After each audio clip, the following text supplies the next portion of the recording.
Welcome to this masterclass on control function regression in Stata. In this session, we will explore the theory and practice of going beyond standard instrumental variables, specifically for nonlinear and interactive models.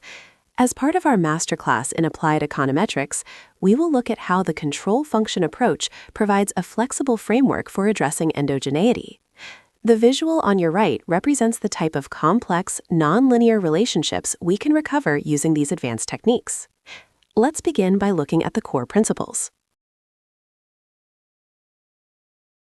Endogeneity occurs when a regressor X is correlated with the error term U, meaning the expected value of their product is not zero. In this situation, standard ordinary least squares, OLS, fails to provide unbiased estimates because it cannot distinguish the effect of X from the effect of the unobserved confounder, U. As you can see in the directed acyclic graph, U creates a backdoor path between X and the outcome Y. To solve this problem, we need an instrument Z that only affects Y through X to clean the endogenous variable and isolate its causal impact. This flowchart serves as a roadmap for choosing the most appropriate tool when endogeneity is present in your data. The first critical question to ask is whether your outcome model is linear. If the answer is yes, the standard recommendation is to use instrumental variables via two-stage least squares, or 2SLS. It is highly robust and relies on fewer distributional assumptions. In Stata, you would typically use the EViews command. However, if your outcome model is nonlinear or involves complex interactions, represented by the no path, the control function, or CF, approach is often more efficient. The specific implementation of the control function depends on the nature of the first stage. Use a linear first stage for continuous endogenous variables, a probit first stage for binary variables, or a Poisson first stage for count data. Stata's cfregress and cfprobit commands are specifically designed to automate these procedures.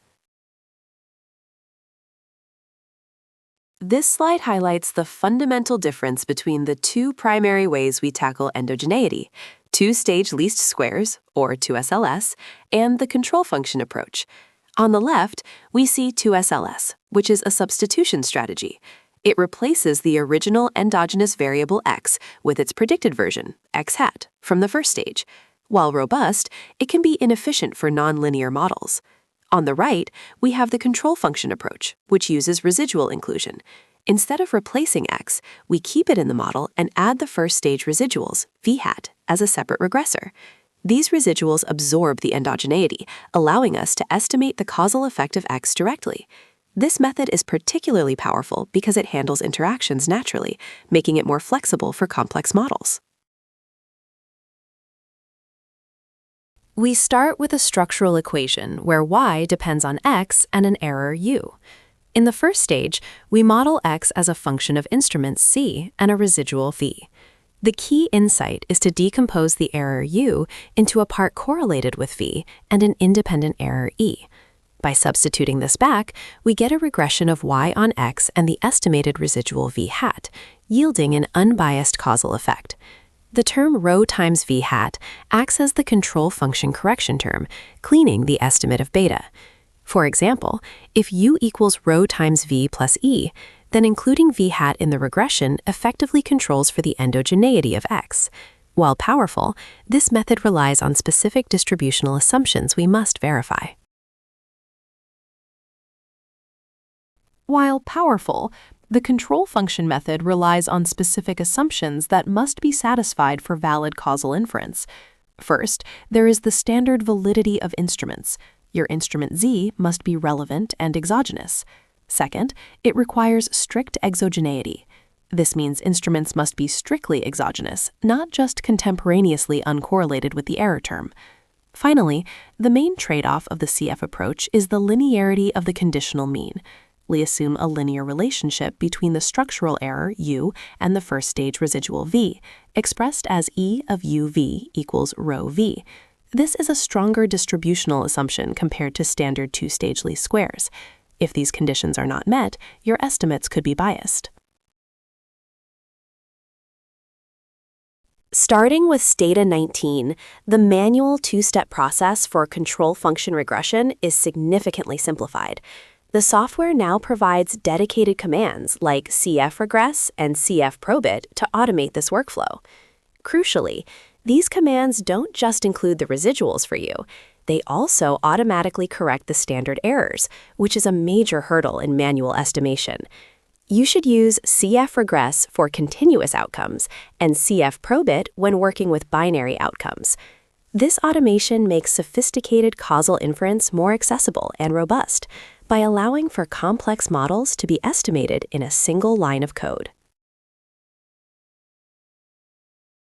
Let's break down the syntax for the cfregress command introduced in Stata 19.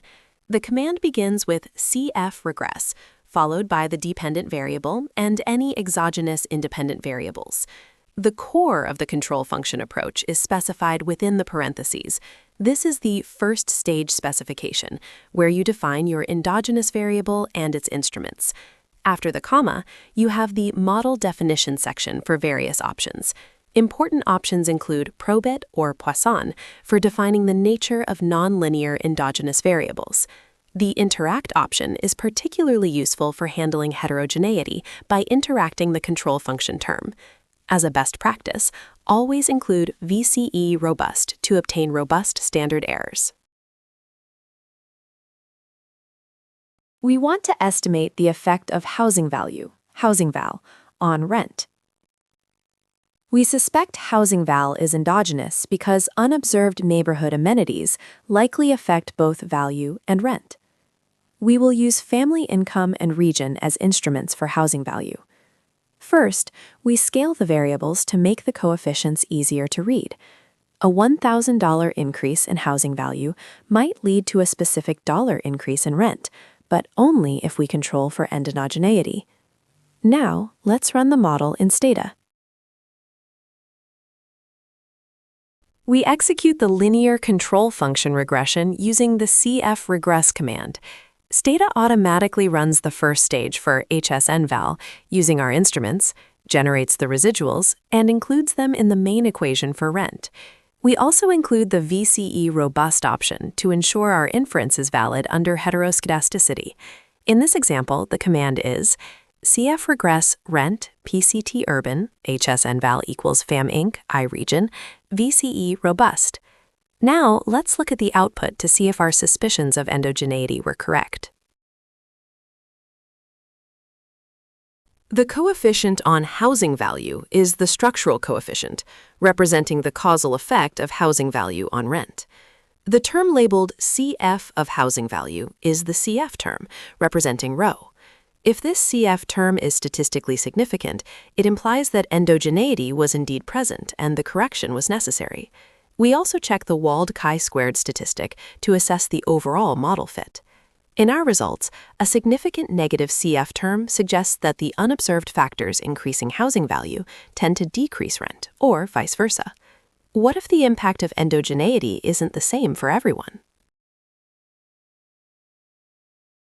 What if the endogeneity bias isn't the same for everyone?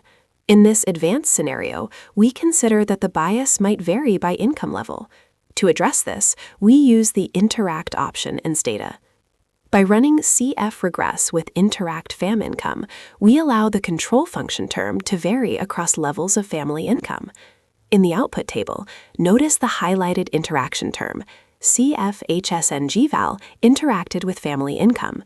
With a p-value of 0.016, this term is statistically significant. As the callout box indicates, this significant interaction term means the correlation between the error terms, representing our endogeneity, depends on family income. This provides a much richer understanding of the causal mechanism than standard models. When your endogenous variable is binary, like having insurance, a simple linear regression for the first stage isn't appropriate. In such cases, we use the probit option within the parentheses of the cfregress command. This tells Stata to estimate a probit model for the first stage. Looking at the output, we see the results for the endogenous variable model. Here, being married and working both significantly increase the probability of having insurance, as indicated by their positive coefficients and small p-values. Once this probit model is estimated, Stata doesn't just take simple residuals. It calculates generalized residuals, which for a probit model is the inverse Mills ratio. This IMR is then included in the main structural equation to control for endogeneity. This approach ensures that your control function remains theoretically sound even when your endogenous regressor is discrete. After running your control function model, it's important to perform post-estimation diagnostics. First, we use the command endogenous to formally test whether endogeneity is actually present. In our example, the chi-squared value is 12.45 with a p-value of 0.0004. Since this is well below 0.05, we reject the null hypothesis of exogeneity, confirming that our endogenous variable was indeed correlated with the error term. Moving to predictions, Stata offers two distinct paths using the predict command. The standard XB option provides a structural prediction, which represents the clean causal effect you would see in a counterfactual scenario. Alternatively, using the XBV option provides a prediction that includes the control function correction. This reflects the actual observed values in your data. The crucial distinction here is whether you need a causal prediction for policy analysis or an observed prediction for forecasting.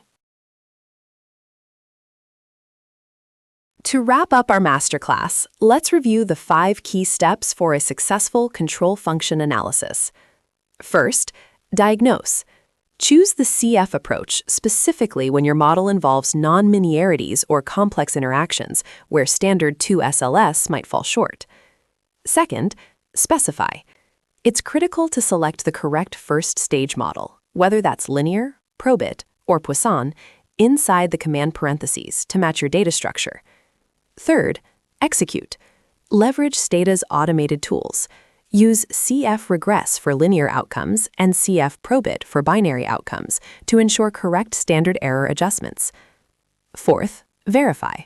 Always check the significance of the added CF term. A significant coefficient here confirms that endogeneity was present and your correction was warranted. Finally, remember the caveat. The entire method rests on the assumption of the linearity of the conditional mean. Always consider if this holds for your specific application. By following this structured path, you can confidently apply control function methods to your economic research. For further reading, I highly recommend Jeffrey Wooldridge's 2015 paper on this topic.